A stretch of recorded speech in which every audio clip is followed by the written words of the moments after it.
Kami undang kawan-kawan untuk membentuk lingkaran ritual adat yang menyatakan bahwasanya tanah Siantar adalah tanah adat. Yakinlah, leluhur Sang Nawalu ada di tengah-tengah. Rakyat Siantar ada di tempat ini untuk memperjuangkan. Yakinlah, Tuhan Sang Nawalu Damanik selaku Raja Siantar ada di tengah-tengah kita.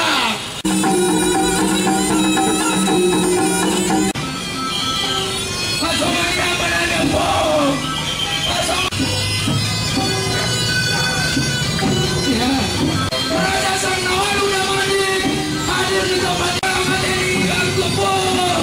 Raja Siantar bulan bilang kami akan melaksanakan aksi kemenangan kami. Tolong. Ya.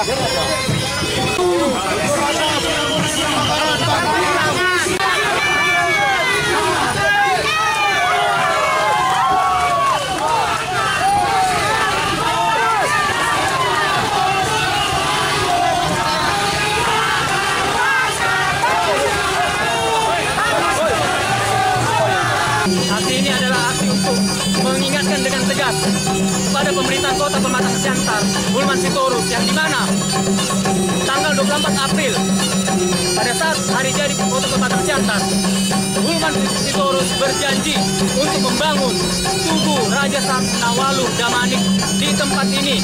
Tapi hingga detik ini tidak ada satu pergerakan yang dilakukan